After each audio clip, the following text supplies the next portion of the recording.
এই কথা শুনে মিস্টার জাও একেবারে নার্ভাস হয়ে যায়। কিংকিং বলে, এত নার্ভাস হচ্ছ কেন? এটা শুধু তোমার প্রথম কিস না, আমারও প্রথম কিস ছিল। এই কথা শুনে মিস্টার জাও তাকে কাছে টেনে নেয়। কিন্তু সেই মুহূর্তে হঠাৎ চারপাশে কয়েকজন লোক এসে তাদের ঘিরে ধরে, হাতে ধারালো তলোয়ার নিয়ে।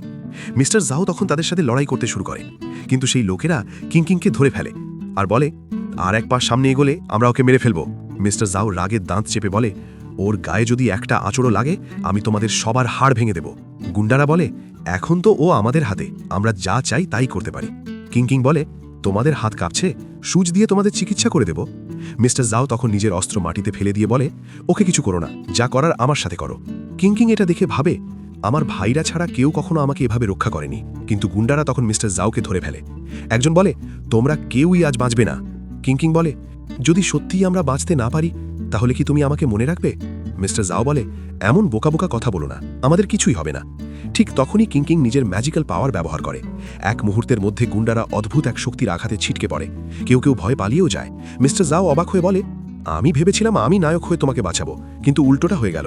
কিংকিং হাসতে হাসতে বলে, আমার মাস্টার সবসময় বলতেন মেয়েদেরও লড়াই করা শেখা উচিত, তাহলে তারা নিজেরাই নিজেদের রক্ষা করতে পারবে।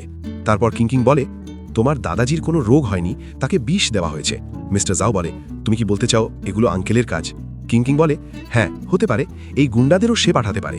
মিস্টার জাও বলে, তাহলে তো মেডিকেল কম্পিটিশনে আমিও তোমার সাথে যাব, সবার সামনে সত্যিটা বের করব। এরপর সে কিংকিংকে বলে, আমি অ্যাসিস্ট্যান্টকে বলে গেস্ট রুম প্রস্তুত করেছি তোমার জন্য, তুমি আজ রাত ওখানেই থাকতে পারো।